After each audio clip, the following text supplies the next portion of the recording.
好，欢迎收看天津卫视大型情感节目《爱情保卫战》。收看《爱情保卫战》的观众朋友们有福气了！现在打开手机，扫一扫屏幕中的二维码，添加天视福利官，参与看电视抽大奖活动。我们精心准备了各式奖品，每一份都承载着我们的心意和祝福。赶快行动吧，赢取属于您的浪漫惊喜！那接下来我们一起认识一下今天来到现场的嘉宾们，来，请开门，欢迎大家，欢迎你们。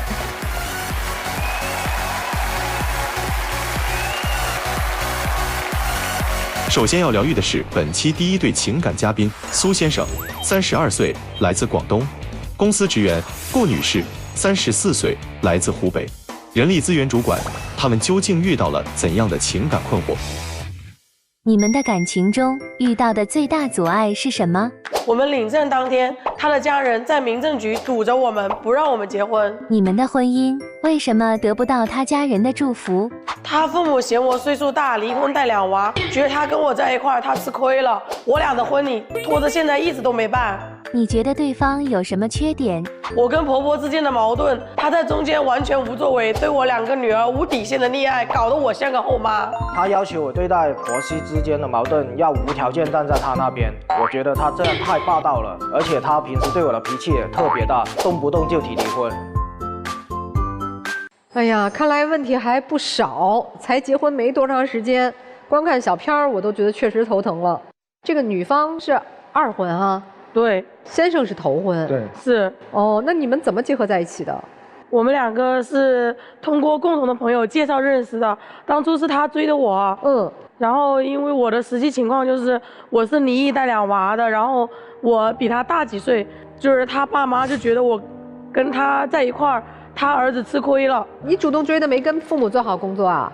有说过他的大概情况，但是就没详细聊过了。那你们谈了多长时间？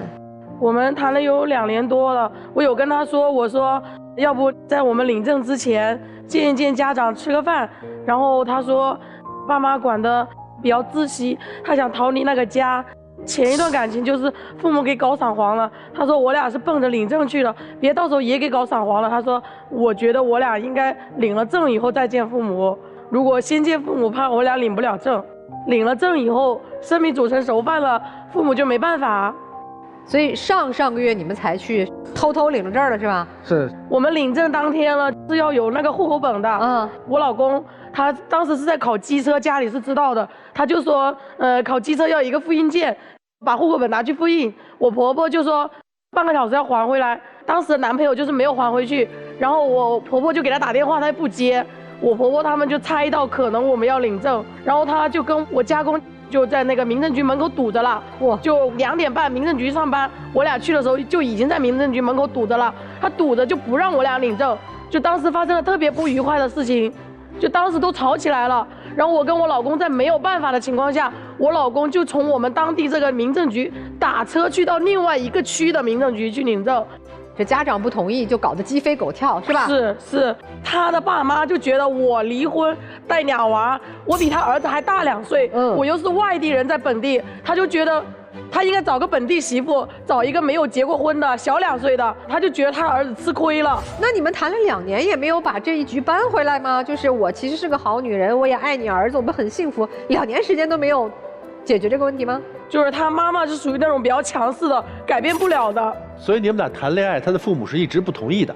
父母不知道，不是不同意啊，他只是跟父母提了一嘴，我有个女朋友，我女朋友有2个小孩，离异，他父母没见到面，他就没什么感觉。所以其实是不同意你们谈恋爱的。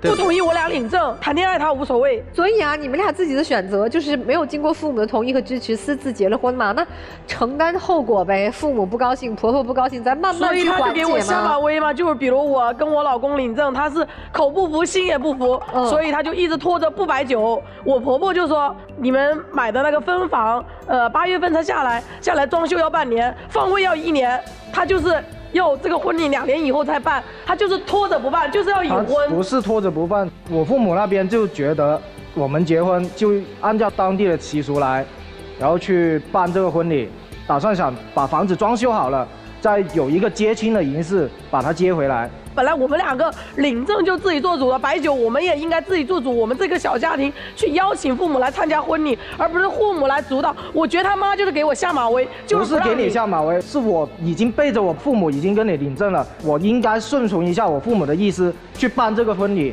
这酒席，所以你生气的是你老公不作为是吧？对，我生气的是他不站在我这一边。哦，我觉得他没搞懂我跟他领了证了以后，我们是一个家庭。他妈妈再好，关系再亲，他也是邻居了，不能对我们的这话说的不对。什么叫妈妈成了邻居了？你让律师从法律上解对，妈妈能成邻居吗？那怎么可能邻居？那是一家人。那除过这个婚礼之外啊，婆婆有没有认你啊？他就说补偿一下我，送一个金戒指给我，然后我就说，那我又没有要婚礼，又没有要蜜月，又没有拍婚纱照，那你怎么也得送个钻石戒指给我吧，有个仪式感。他妈就非要送金戒指，我说那送戒指你送给我，你是不是带我去看？我选一个我喜欢的买了就好。他妈说我那个亲朋好友都在香港，我让他们给你发图片，你选一个喜欢我给你买回来。最后就是争执不下，最后还是依了婆婆送了金戒指。我就觉得他就是以送金戒指来给我立威。金戒指已经是对我们一个祝福了，我父母那边已经做出一点点的让步给我们了。哎，这你老公说的，我听起来好像有点道理啊，算是让我要的是钻石戒指，我婆婆非要送个金戒指。一步来嘛，哎呀，这不是好转好往好的方向走了吗？那他家里的人就是把我当外人，他亲戚有2次从外地过来，在家聊得好好的，跟婆婆就看我衣服挺时尚的，他就跑去我房间，就拿了我那个还没来得及拆吊牌的衣服，然后还有我那个护肤品打折的时候，就我买的比较多，他就拿了几套，就说借。我婆婆说借什么借，就送给你了。然后我就觉得这个事情，他家里一家人把我当外人，不经过我的允许就拿了我的东西，你哪怕是问我一下，这件事情我已经跟我家父母已经。那我跟你说第一次的时候，你就没有跟你父母说。如果你跟你父母说了，怎么会有第2次？第一次我是没给他们说清，第2次我已经3声5令禁止他们这样做这些事情了。来，老公，你说你了不了解我这个人？如果你跟我说了，我会不给吗？我看你的面子我也要给，对不对？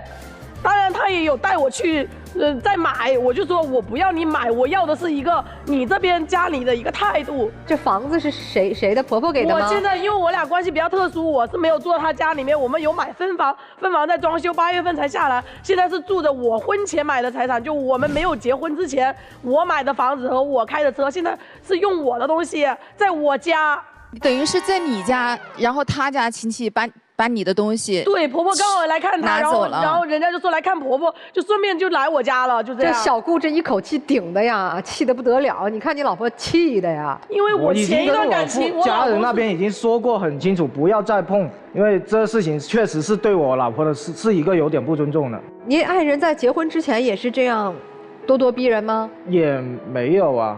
你嗓子今天特别的哑，是最近气着了这么哑的吗？被他气的。哎呀，就是我在保护嗓子，小声说。我跟我老公领证之前，我也跟他说了的。我说我上一段婚姻就是因为跟我前夫和婆婆住在一块儿，所以呢就是有矛盾，然后最后导致的婚姻失败了。就是我也跟他说了，我说这一段婚姻，我希望你，在我跟你妈妈有分歧的时候，你能无条件站在我这里。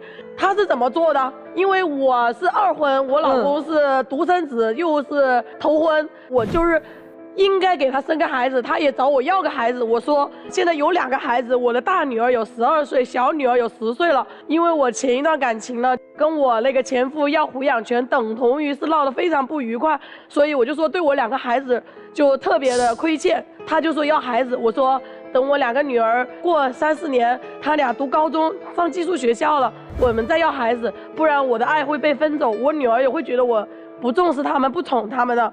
那我老公就是说，要不把孩子丢给2个老人带，这太不切实际了。再多一句，那我2个孩子，他上晚自习上的晚，那打扰2个老人休息不？再一个就是我那个我小孩的学业课程，就现在初中就比较难了，那有什么不会的，我跟我老公上过大学，怎么也能帮得上忙，所以他就非说我找借口不跟他生小孩。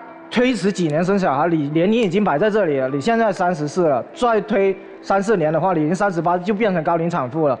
这样生孩子的话，也对你自己身体也不好。你们在婚前有没有讨论过这事儿？婚前我们讨论过，他会觉得结了婚了以后我可能会改变态度。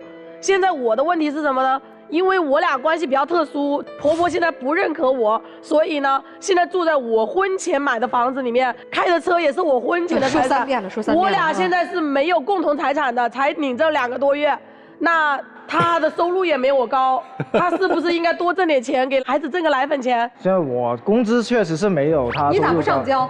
我有上交，都上交。我们有一个共同的账户，就是都上交给他。他的工资拿1半，我的工资拿1半，我们就存在里面。那存2个月能存多少钱？这是一个挺难解决的矛盾，先放在这儿。那我们再继续说。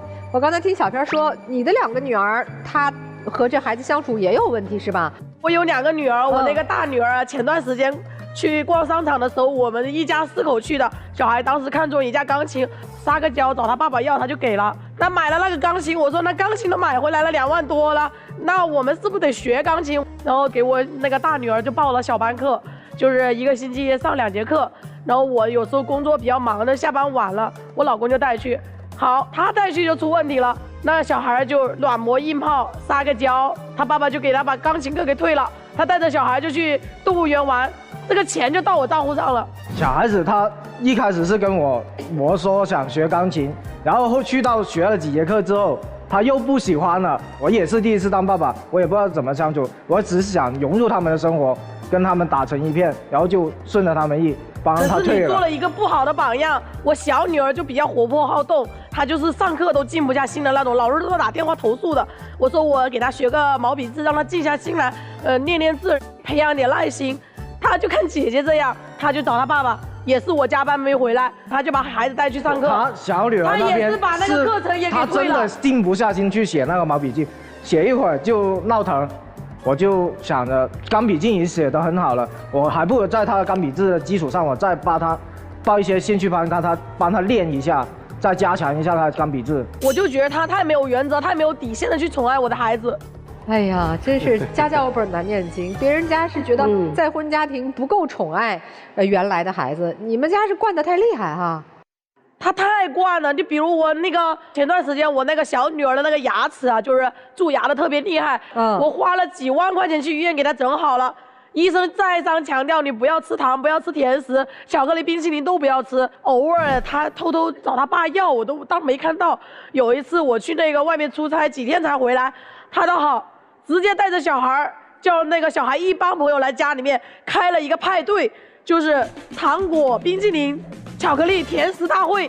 你说我气够呛？我也不是经常这样，只是偶尔一次给他吃一下。小朋友是爱吃糖食也正常的嘛。我知道他对我孩子好，我孩子也喜欢他，关键问题是你不能拆台呀。他拆啥台了又？最近这段时间啊，就是学校里面特别火那个小马宝莉卡，就同学之间都拿这个玩。我女儿也买了好几百块钱，我在家里是说一不二的。我说这个卡我们已经有这么多了，我们先不买了。我在家里发了脾气，发了火，我女儿也答应了。好，她转身就买了1000多块钱的卡给他们。1000多？对呀。我是觉得小孩子喜欢玩，而且他们跟他们的同学之间还有朋友之间有个共同话题。前段时间我因为跟我前夫离婚，我们就有约定，就是说小孩10岁以后呢，就要给小孩改姓。我就把我2个女儿拉到我身边来，我就说，要不你俩改个名字，跟妈妈姓怎么样？你知道我女儿怎么说？我女儿说，要不咱俩改个姓儿，跟新爸爸姓怎么样？这不好吗？小孩子那是说明他们对他接受他呀，感受到了他的爱呀。本来我还担心他现在就吃小孩子的醋，加入不到我们的家庭，现在就是吃小孩子的醋。你觉得自己像后妈是吗？对，现在是他是亲爸，我是后妈。他让我跟我2个女儿之间有隔阂了。我2个女儿只有学习会找我，她玩的所有事情就是找爸爸。小顾，你别着急上火了，这嗓子都喊哑了啊！反正老公教育孩子方法也不对，帮婆婆沟通的也都不对，他都不对啊。那我还得问问你老公，他有没有什么不对的地方？花钱比较厉害，大手大脚的。有时候我跟他有一点吵闹，或者我跟他去逛街，他走到金店就走不动道了，硬拉着我进去看。有稍微不留神，他已经把那金饰啊什么项链、耳环那直接买了，都完全没有跟我商量过。我也带了一张图过来，你帮我有证据是吧？对，来看一看。这他就这几天，也就这几天买的。 6号、7号，就2天的时间，对，买了1、2、3、6笔，是吧？对。哎，你这不是挺喜欢金饰的吗？那结婚的时候为什么非得要个钻石呢？金我自己都买得起，我干嘛要婆婆送啊？我要的是一个仪式感，我要纪念我结婚这个事情，要有仪式感一点。我喜欢金，所以这算是买得起金。来，我帮你采访一下我们2位已婚男士嘛哈。如果家里老婆2天之内买了6件金饰，你们会有意见吗？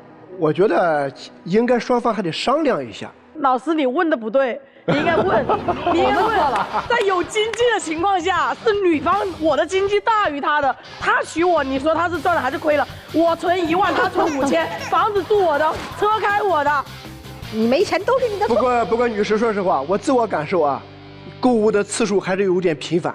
那他老是一跟我生气，他就到处他就跟朋友去喝酒，门一摔了他就去跟喝酒。我再提起一个请求啊，能不能不扯着嗓子喊着说？咱就试一次，你就试着不扯着嗓子说一次话。来，你再举一个例子，觉得他做的不好。我觉得他长不大，就我是属于比较忙的，比较卷自己的。我到晚上了，因为我是做人力资源的，我晚上了就大家新找工作，就有的人就是骑驴找马的，就是他就会晚上跟我对接，白天在做他的上一份工作。那我老公这个时候他一下班他就打游戏，他属于躺平的，他打游戏他就键盘敲的特别厉害，然后他连麦就让你吵架。你说他影响到我的工作，又影响到我休息，我俩因为这个事吵了多少回？你自己问他。哎，先不说事儿啊，我先表扬你太太啊，在我一直要求声音小，声音小。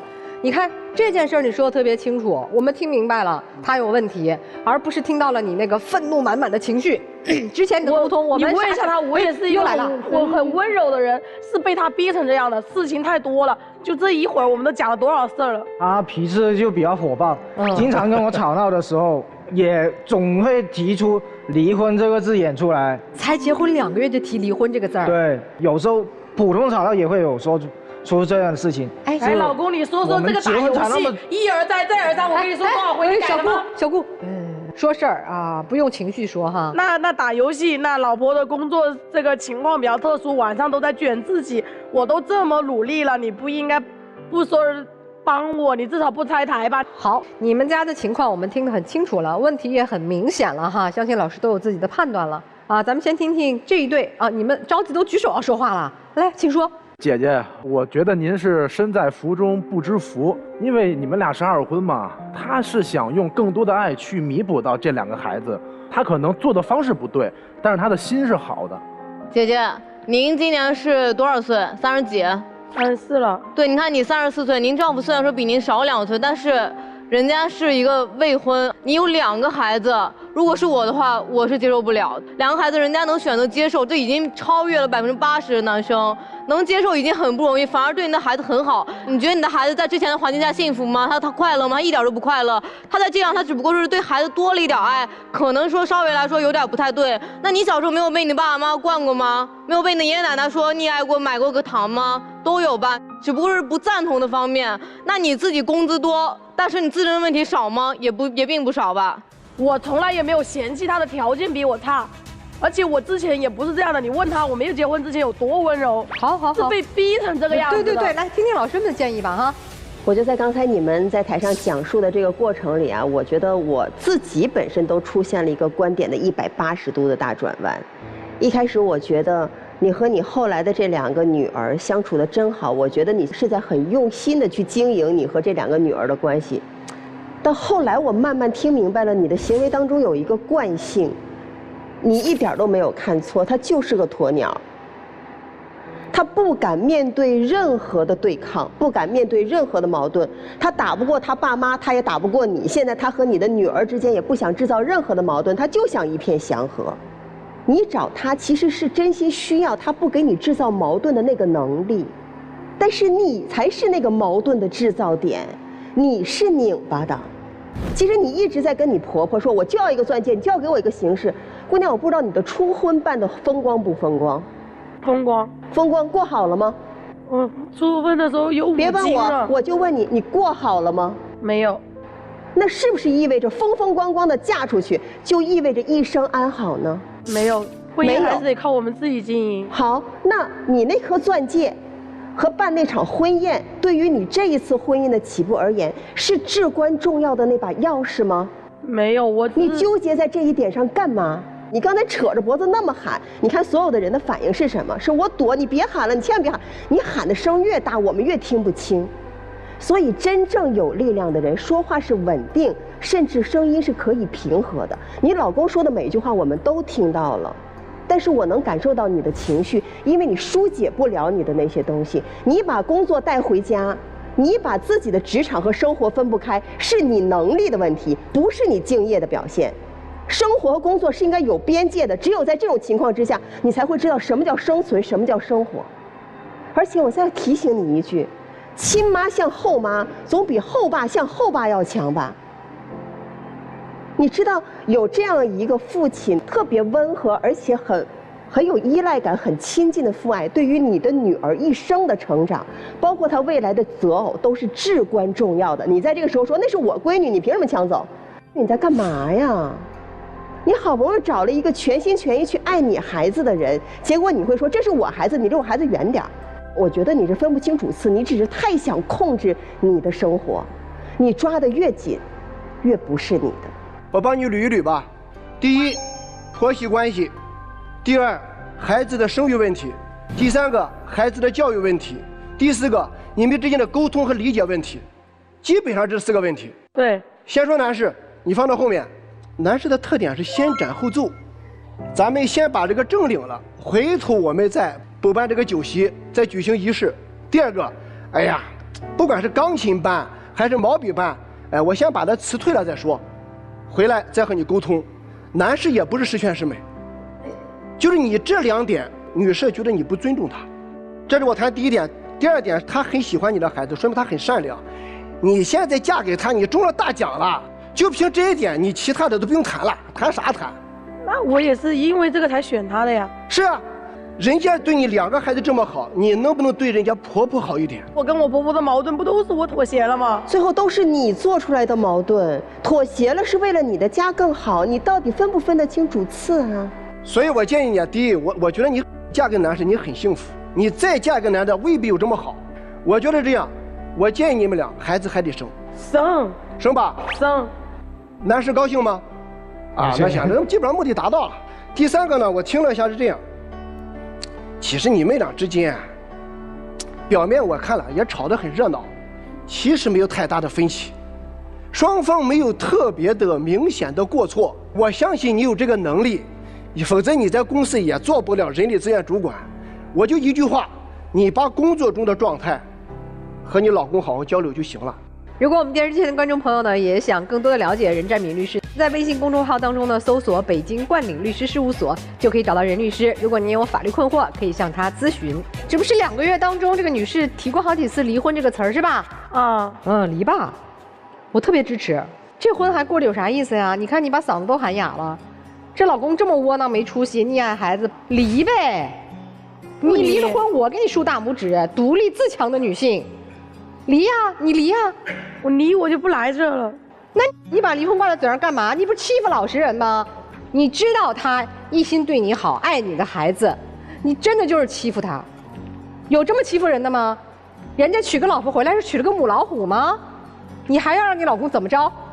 人家妈不同意，人家顶着风险先跟你结了婚，忤逆了父母，背负多大的压力？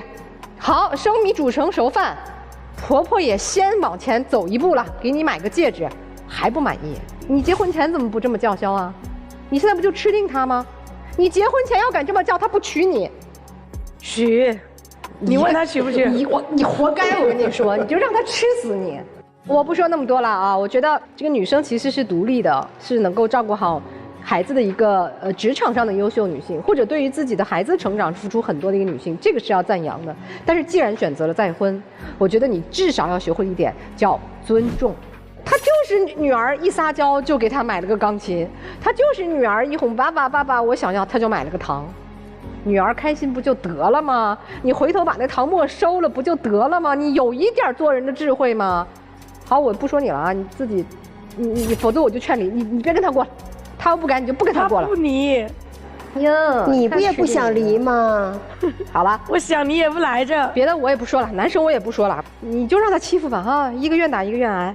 首先哈，我就说，从一开始，这位女士，你的表达方式上来就叉着腰，谁说话你都在数落谁，你的那种就是让情绪再平稳的一个人跟你交流，都会觉得很聒噪。我真的觉得还挺佩服你的老公，他给予了你的孩子没有的、缺失的父爱，但是在你这也是错的。我只听说过继父对人家不好的，然后亲生母亲心里难过。我从来没听说过一个继父太宠爱自己的孩子了，你难受。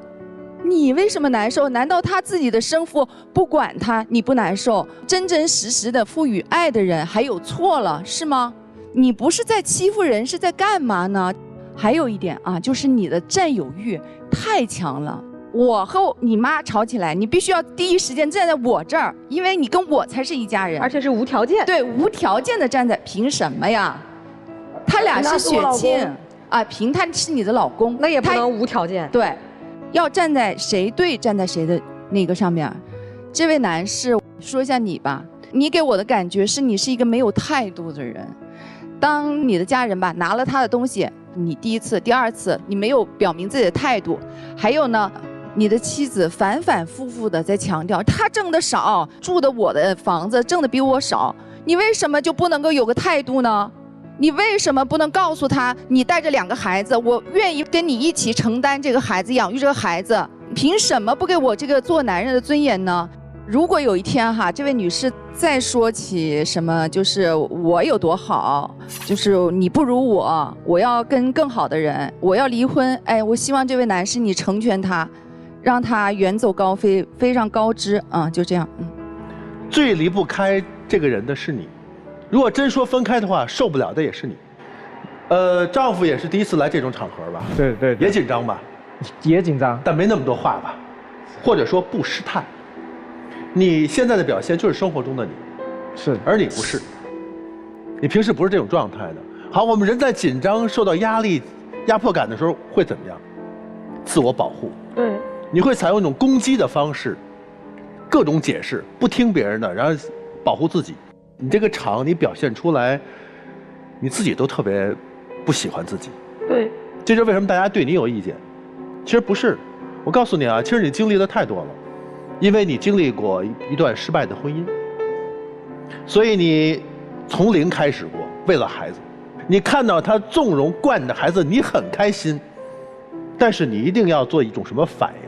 你再努力，你总差那么一点才能达到我的标准。我要跟你离婚，你要摆脱你的母亲，你的母亲对我不够好。所有的你在说对方做的不够，其实你心里已经挺满足的了。你没有去真正的把自己的喜欢或者自己的受宠若惊这种感觉，你会表达出来，你反而会把它隐藏。你太珍视这段感情了，以至于你过度敏感。我告诉你，你要真要跟他离婚的话，孩子未必跟你走，不离。所以当你说不离的时候，你这个状态是非常美的。放松放松吧，好不好？他很爱你，我觉得他有缺点，但他的心是非常好的，他适合你。好，你们也休息一下，思考思考啊。来，请回到位置上，请坐。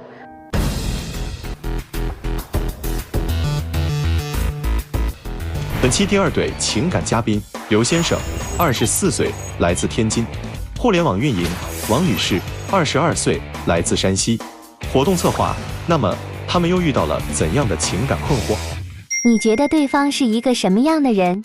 他特别的大男子主义，根本就识别不出来什么是个绿茶，跟女生一点儿边界感都没有，来者不拒的。我都告诉他了，他依然还是那样我行我素的。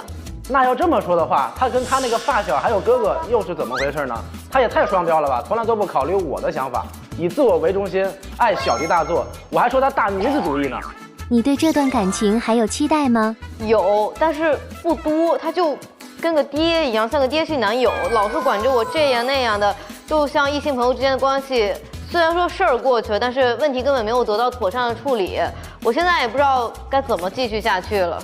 我觉得还是有期待的，生活中他也包容我不少，但是我觉得我们的问题都是可以解决的嘛。我真是被你气笑了呀，大哥呀！哎，行，咱一点点分解。首先说吧，哪句话让你最气？看起来都气。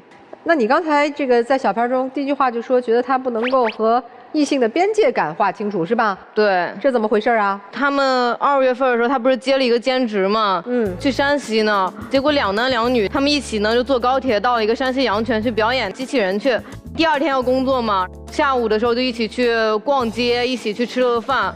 然后他吃饭的时候正在跟我打着电话呢，我听到那个女生往他碗里加面，你是吃不起一顿饭还是咋了？非得吃别人碗里剩下的面，1碗面多少钱？山西1碗面连10块钱都没有，吃不起。不是这样的，老师，是因为我们是我们今天的女孩子都很暴躁，因为我们每个人点了不同类型的面，就想去尝尝山西的面食，就这么简单。他的碗里的面有他吃过的口水，不是那个吃之前分享的，而且他没有说只给我一个人分享，还有另外一个男生。我觉得这个面就是如果说你没有对象的话 ，OK， 那你随意怎么着。就再假设一个情况下，如果说你们已经10几20年的好友关系或者说亲戚关系，你们互相分享个食物啊，那我能接受。那你们是什么？认识还不到1、2、3、4、5、6，不到6个小时的朋友，是算朋友吗？然后平时他吃饭都会给我拍个照片，哎，这样分享一下。那天晚上我啥也没等到消息，什么都没看见。然后我过了2个小时吧，我大概10点钟左右，我问他说，哎，你今天吃啥呢？然后我才问他，哎，结果人告诉我说是他们晚上在一起吃的，他们4个人一起在酒店，有的坐在床上，有的坐在凳子上，一起在同一个房间里面吃饭。他跟我说他们3个人喝酒了，他没喝酒，然后人家跟我说是那女的靠往他的肩膀。具体的细节你是怎么知道的？这个是我跟他去坦白的，对，是我坦白的。好，那继续。因为我就是觉得他可能心里会多想嘛，他平常爱想的比较多一点。哎，这样，那你下次他出差的时候你跟着他，然后给他把一把关。第2次就跟了嘛。在跟人去之前还有一个事儿，姐姐们不是老师们，他跟人去之前，对，还有男的呢。哥哥姐姐们，他跟人去之前还有一个事情是这样啊，就是他们4个人呢创了一个微信群，叫什么打工人 F4组。那女生在群里面叫跟他们叫宝贝们。那他叫的宝贝们，那我们群里一共4个人，那我全程也没有说什么，我也没有发信息，全是他们在里边聊天。后面第2次就跟着去了嘛。第2次发现啥了吗？第2次是这样，去沈阳了，正好我姑姑家也在那边嘛，然后我就说是我先走，然后你也去，然后我们能够碰个面一起玩一玩。我当时给他发消息，我跟他说我晚上会去你的那个酒店里，因为当时他们那个领导给他订了一个大床房，然后说让我俩去住。哎，结果他跟我说我把酒店给换了，他跟我说他们要给我换房，大床房换别人的房了，你们能接受吗？老师，啥意思啊？换成啥了？是这样，就是因为他们3个人要看个电影嘛，然后他们是双床房，但是我们是大床，然后他们3个想在一块儿看。我当时就跟他们说，那你来我们房间看就行。我换完以后，我就跟他去说，结果人家不乐意了。你说换就换了，你怎么考虑我去了之后怎么睡？而且你是想让我睡别的女生睡过的床吗？我可不睡，你要睡你自己睡吧，那我可不去找你了。他永远都是在把一件事情在扩大化，所以我就没办法。不是，后来你走了吗？还是留下了？他留下来了，因为他还比较生气，然后我就把房间又换回来了。就怕他生气，那不是更睡过了吗？他们仨挤在一起看电影了，就是他们都没看电影，就让我给换回来了。但这个事儿太恶心了，大家不觉得有点膈应人吗？你们觉得呢？这个事儿，没觉得。老师，不是生活里有洁癖吗？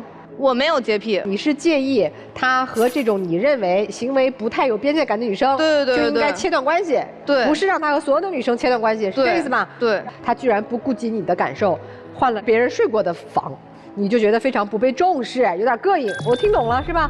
男生，你女朋友是不是自己做的特别好呀？在这些异性的边界上，她也做的不是太好。她有个哥哥拉着我去见他那个哥哥，但是他跟哥哥之间的感情吧，他也跟我说了，就是有一段暧昧关系，就相当于是拉着现男友去见前男友。我觉得就是他不考虑我的想法，您知道吗？不是你拍手啥意思呀？就是我就觉得他说话特别的荒唐，他明明答应别人的事情又不做。答应啥事儿了？就是他答应我去见，后面又不让我见。事情是这样的，是我跟我这个哥哥是23年在天津认识的，我们2个一开始确实可能是有一些微微的情愫产生，但是那个情愫很快就消失了嘛。然后我们就一直是以同事加朋友的身份以及哥哥的身份在相处着，就是偶尔会去互相聊一些事情啊这样的。我就想见个面不挺好吗？我跟他说的也是说是我带着我哥带着你，我们3个一起见，没有说是我跟我那个哥我俩要单独相处或者怎么着的。他也跟我说过很多次，他要去跟他的哥哥见面。他问我，那你会不会生气？那我就心想，如果你们是单纯见面，那我怎么可能不让你见呢？我不是带你了吗？而且那天我是要出差啊。但是你一直问我说会不会生气，那你换成一个正常人，他肯定也会想，那你们为什么会问我生不生气呀？那后来见没见？没有见。人不是不让我见吗？要跟我分手，然后我只能把我那哥给推了呗。哥哥没见，他还在你们的生活里吗？没有了，最后我让他把微信删掉了，他就删了。他也删了一个，他之前有一个那个喜欢的 L 主播姐姐，那个主播姐姐是这样的，那个主播姐姐呢，就是他们以前上班的时候，他跟那个主播姐姐，就是也暧昧过呗。对啊，对，这个我承认，因为呢我也跟他说了，毕竟谁还没有个爱的权利啊，对吧？你是暧昧这个事儿，在你有了女朋友之后没再暧昧了？没有。那你是不是跟我说？那你是不是跟我说，如果这个女生找你拍照的话，你问我能不能去？你看，老师是这样，就是我跟他确实是暧昧过，但是我认识我女朋友的时候，这个关系就掐了。他找过我很多次，我也没有理他。那和他那个哥哥一样啊？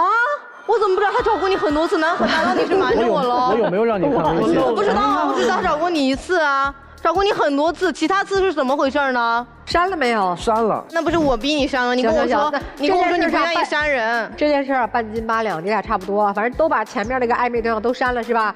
这事儿告一段落。但你不是说他还有一个什么发小，你也不舒服是吗？怎么了？他发小是比他这个所谓的哥哥更要深层一点的。他过年回家以后，他跟他这个发小还有几个朋友一块儿见面。然后我那天我给他发消息，他一个也不回，到晚上了。他给我发消息说：“你先睡吧，我在打麻将，好吗？”人家就直接就把我电话给挂了，最后就，然后等过完年以后回来，我看他手机了，我看到他跟他这发小就是拥抱一个画面，你知道吧？是这样，我跟我那个发小，我们是认识很多年了，然后他们一起来我家找我，又不是只有他一个人，还有另外俩女的呢呀。然后我们不是就一起去打麻将了吗？打麻将就玩的比较晚嘛，就忘记跟他说，当时手机也没有太多电了。然后他说是拥抱，其实不是拥抱，就比如说是大家，比如说告别对老友那种，就是你看不上你，就是这样。拍拍你的肩膀，就这样搂着拍拍你的肩膀，这算什么拥抱呀？但是他抱得很紧，我看的，他的手都抠他肩膀了。他觉得就是说这样搂得很紧，就叫做拥抱。哎呀，这个发小还有什么让你觉得怀疑或者是不放心？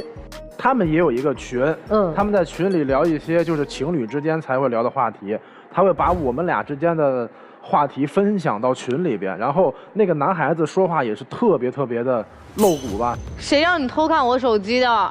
这个矛盾点不是说我看手机，是你该不该聊的问题啊。反正听起来你们俩对彼此都不信任，对彼此和异性相处的方式都不接受。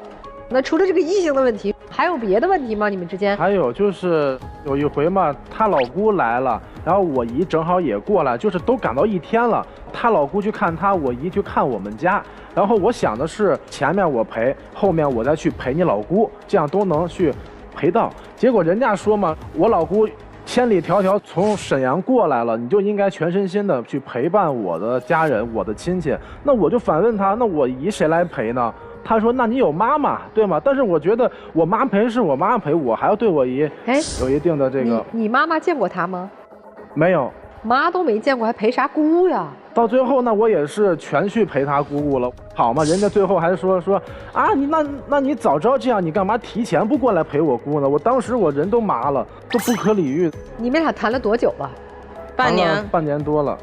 这听起来就没啥愉快的事儿。你看我在天津本来就一个朋友都没有，其实去年我来天津，我可能说是我过年回来，如果没有遇到他，我就不会再来了。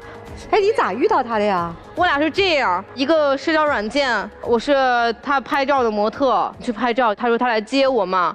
我一刚下楼，小区门口一个小伙儿，然后还挺帅，停车旁边，人往那一站，在那等你，又高又帅的又瘦的那会儿。行吧。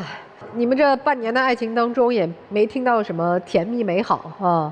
那是谁要来的？我要来的，就是异性之间的问题。还有就是他有时候跟个爹一样，我还没回家呢，就是比如说是这儿不对那儿不对，拍视频，这个没弄干净，那个不对，这个也不对，那个也不对。所以你是来想解决问题啊，让他调整一下。小伙子来是干什么？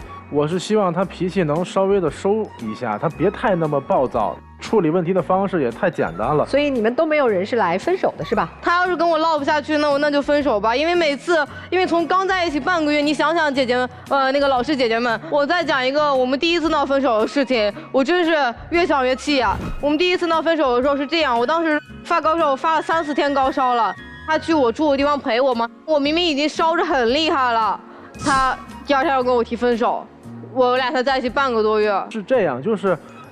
当天晚上他发烧特别厉害，我带他去医院，他在医院睡了1晚上，我就在座子上陪他。但是在这期间，我也不知道是为什么，他那个情绪变化波动特别大。大夫问他说那个怎么样，他说啊我没有发烧啊，他还跟大夫犟着来。我突然间我就忍不了他这一点了，就是脾气就是波动特别大，一下子就跟另外一个人似的。所以他现在脾气波动还是很大吧？很大。那你不想跟他分手了？因为。他也有比较好的方面，比如说我下班可能要加个班，平时，然后他在家里会把饭做好了，把衣服洗完了，他对我还是挺包容的，我感觉。你找的不是我，你要找个保姆，比我干的活好多了。人家说你好，反正我都给你不合胃口，给你做的饭。而且吧，他也跟我有时候挺同频的，他可能知道我今天想吃什么，想穿什么衣服，他都给我准备好。好，我们来问一下这对夫妻吧，哈。这个情侣呢，其实没有什么大的问题。男孩子这边的话，就是你觉得他没有边界感，其实他都告诉你了，就证明没有问题。反而我就觉得这个女孩子是又作又闹，有些事情她不愿意去说，还是给她男朋友发现的。我觉得你跟异性的那个边界感是没有处理好的。另外，你发烧了，他都照顾你了。我觉得他做的已经很好了，在男孩子方面来说，就是我自己就是这么认为哈。他没照顾你吗？这个就是他情绪非常波动的地方。但是其实老师们作为情侣之间关系照顾，这并不是说一项是多么高尚的事情，就是挺高尚的呀。我的意思是，你发烧了，他也顾及到你，也去看你了，也陪你了，而且你们没有见过父母的情况，他那个姑姑是没有必要见的，就是他也陪你去了，他都自己都不管自己的姨，然后去陪你的姑姑，我觉得他已经做得很好了。但其实你们2个没有什么原则性的大问题，我觉得你俩还是可以走下去的。只是还是觉得他们的就异性朋友方面的那个问题，就处理不够好，该拒绝的情况就拒绝，不要产生那种暧昧的感觉。好吧，听听老师们的建议啊。我能大胆的去猜一猜吗？我觉得你心里是有伤的，什么样的伤？不太想说了。不太想说了。因为我觉得你所有的这个感觉，就让我觉得你们2个人的风格太不相同了。你的这个伤让我觉得你所有看起来那么不合理的一些要求，那么有强迫症的一种要求，他必须给我陈述清楚。我觉得你是在用这些信息去填你心里的那个洞。也许这些东西对于你而言，并不一定是你真正亲身经历的。当然，你刚才说你经历过，而且不想再去重提。也有可能是你对那些阴暗的东西或者偏见的东西接受的太多，或者浸润的太久。所以其实你是很想用他和你共同的努力来挽回你对很多阴暗的偏见，但是这个事情不是他的错，也不是你的错。今天你在这里跟我说你不愿意再提起，其实当你有的时候，你有一天你真的鼓足勇气，你愿意去把这些话说出来的时候，你才真正的去能把你自己的心里的伤治好。你在这个台上的表现，其实我能够感受到的，不管你是这样搂着胳膊，还是你各种小动作不断，我觉得你是特别焦灼的。所以希望你有一天真的愿意把自己心里的那个伤跟他坦诚的告诉他，告诉他你在原生家庭当中感受到的东西，告诉他你成长过程当中的那些经历，你打开的那个一天，才是你真正给你自己自由的那一天。我不愿意看见一个女孩子用这种方式，让所有人都误解的方式，去让别人去对你有误判，去伤害你自己。因为你在这个台上今天所有的表现，你都把我们引向了一个特别偏激的一个导向，让我们觉得你是有问题的。但其实我觉得你不是，你可能是那个受害者，但是伤你的人不是他，你不能到他这里来找补偿。咱们俩今天的这个对话不是很具体，但是我觉得我说的你都能懂。我觉得男孩子也是这样，你没有真正的走进他。如果你真正了解他这一路走过来，为什么把自己弄得像个刺猬，为什么这么暴躁？你真正知道这背后所有的那个层层逻辑与原因的时候，你们这个感情才能走下去。问一下两位，之前你们都各自谈过恋爱吗？谈过，我之前谈过3次，男士都谈过是吧？我在这第一个问题，第二个问题我问一下啊，你们之间互相的朋友知道你们恋爱了吗？知道。先总结一下你们俩之间的特点，听了你们之间的陈述，我觉得你们之间是这样的：互相坦白，互相双标，互不尊重，互吵互闹，相爱相杀。应该说双方都有不足吧。我刚才为什么问你们这两个问题？我觉得你们俩之间并不是什么和异性的边界感没有控制好，我觉得你们俩之间没有学会如何相处。和你们分享一个观点吧，叫健康的关系允许存在无害的秘密。你比如说，你们俩之间本来就没有实质性的问题，我觉得就没有必要向对方说，以免引起不必要的麻烦和猜忌以及误会。说一些其他有意义的事，做一点其他有意义的事。你们俩之间呢，虽然都有问题，但是我冷静想一想，每个人在恋爱中谁没有问题呢？对不对？爱情就是两个不完美的人共同创造一个完美的关系。我对你们俩还是很有信心的，而且你们俩现在也没有这个就非得分手的这个意思，但是我觉得你们双方彼此都要改变。谢谢任律师。如果电视机前的观众朋友呢，也想更多的了解我们任占敏律师，在微信公众号当中搜索“北京冠岭律师事务所”，就可以找到我们任律师。如果你有法律方面的困惑或问题的话，都可以和他进行咨询。哎呀，说实话，你们俩的这爱情哈，我是真的不看好，鸡飞狗跳，什么呀？这是一点营养都没有。什么吃个面吧，这个吃饭做了张床吧。哎呀，爱情当中就这点鸡毛蒜皮的破事儿吗？爱情难道不应该是分享美好吗？就盯着这些一点的瑕疵揪来揪去，有意思吗？就是好好的关系，你俩都有一个共同点，非奔着搞砸的去，怎么砸我怎么说，怎么砸我怎么搞。所以吕老师说，女孩你心里有伤，我特别认同。你们心里都有那个一个黑洞。没有地方填补，就折磨彼此，尤其是女生。男生做的也不咋样，为什么要谈这样的恋爱呢？如果你自己心里那个洞没有填上，你那个坑没有填上，你是没有能力爱别人的。所以为什么我们老说，爱自己才会爱别人？如果你连自己都不爱，每天都那么暴躁，甚至跟医生争吵，跟每个人对抗，不能控制自己的情绪，那其实是不爱你自己的表现。对吗？我们不是说要迎合所有人，我们不是说无条件的去爱男朋友，我们可以有要求，可以有边界，但是所用的方法是一种向上的光明的方法，不是像你们这哎呦全部都是那些鸡毛蒜皮的小事儿。我建议你们二位啊，先别忙着谈恋爱了，先去完整一下自己，去做一些自己喜欢的事儿，把工作处理好，把自己的生活安稳好。男生也一样，对吧？多陪陪家人，你们都冷静冷静。这个阶段在一起，你们俩这天天一会儿要分手，一会儿又在一块儿，我觉得对彼此都是一个消耗，不必要的消耗。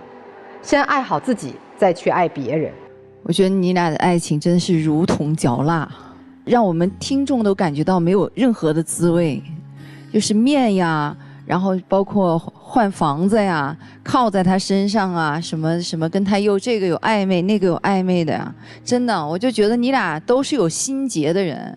这个女生呢，好像心里的这个扣好像更大一点儿，所以你从形体上就是不能安静下来，小动作特别多，内核不稳，然后你是一个情绪波动特别大，而且跳跃性思维的一个人，所以就折射在方方面面，包括你的平时，我想。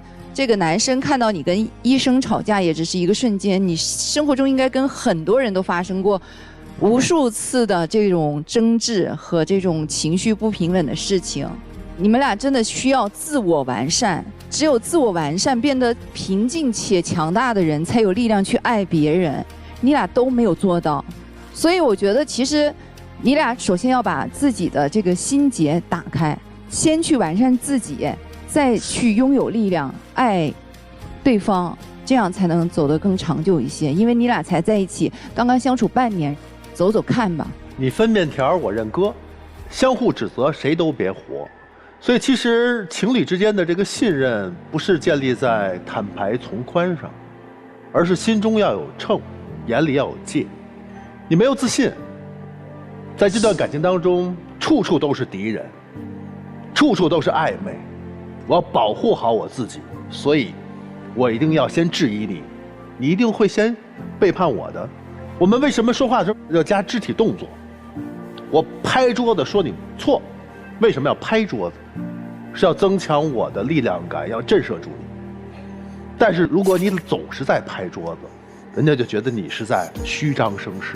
所以女生挺弱的，但是又不敢去表现，隐藏是你好像是认为是最佳的一种手段，但其实被人一眼就可以看破嘛。为什么要认那个哥？为什么你只有一个可以信得过的朋友？为什么一个发小对于你那么重要？难道你生命中没有最重要的那个人吗？你心中最看重的是什么？应该是自己。你要让自己有力量感，不是来自于对方对我有多好，我就值得被对方看待，而是你先要觉得自己值得。当你认为自己值得，当你有自信有力量的时候，你的动作就不需要了，你没有那么多动作，你平平淡淡一句话就能掷地有声。如果这段关系对你来说是不对称的，就如同你看他，你够他的肩膀，你得踮起脚尖来的话，那就放过他，他不适合你，或者说现阶段他不适合你。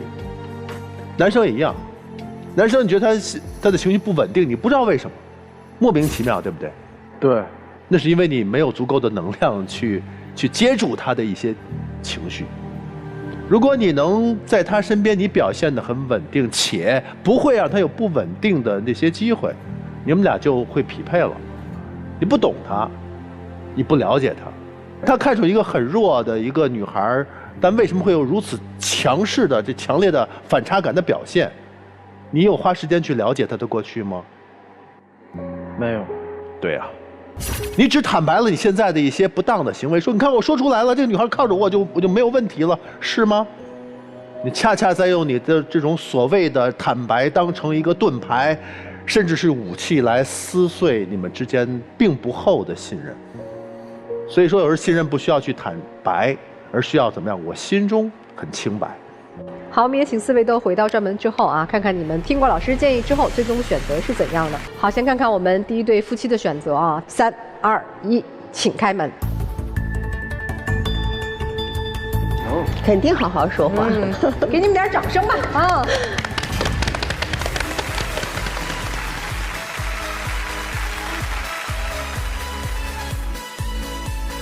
有没什么要说的呀？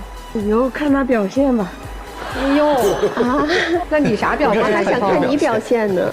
那就尽快生孩子呗。哇，这可是一个好事儿啊！这么大的事儿，这是最好的表现。但也稍微改改自己的脾气，好不好？知道你们是一对有爱的夫妻，但是日常相处还是需要友善的沟通，才能过得和谐。花生美好怎能不看？让我们一起进入中国广电真情时刻。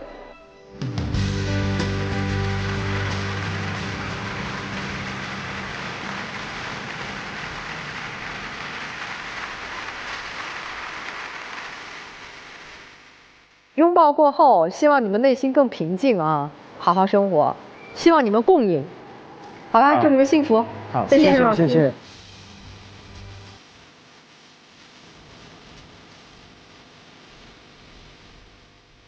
好，我们来看一下这对小情侣的选择吧，他们会出来吗？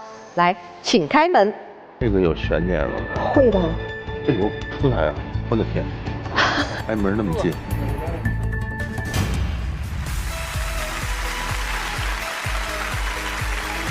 这咋还一脸委屈呢？那准备以后怎么着呀？以后接受对方有一定的私人空间，我们以后好好生活，然后先爱自己，再爱别人。哎，我觉得你男朋友说的挺好的，好好磨合，把自己的这个有时候焦躁的脾气也稍微改一改，好不好？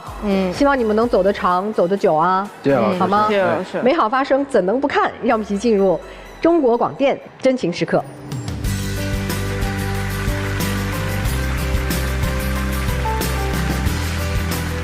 你好，你好，哎呦，哎呦，哎呀！哎呦，这都走了，走吧走吧，去吧去吧。哎呀，拜拜拜拜。这个所以你看啊，就可能年轻时候的爱情就是迷茫的，但是又是真挚的哈。希望他们真挚的情感呢，能够在磨合当中真的开花结果，最终喜结连理。接下来让我们一起进入婚恋新说法。父亲在婚前立遗嘱，表明遗产留给自己的2个女儿，再婚的妻子能继承吗？民法典明确规定，遗嘱继承优先于法定继承，所以父亲通过立遗嘱的方式将其个人的合法财产留给女儿，一般情况下，再婚的配偶就无法继承遗嘱中所指定的财产。但是父亲再婚的配偶既缺乏劳动能力，又没有生活来源，在这种情况下，即使父亲立的遗嘱中没有给他分配遗产，按照法律规定，也应当为其保留必要的遗产份额。同时呢，也感谢我们老师们今天的分享，感谢观众朋友的收看，我们下次节目再会。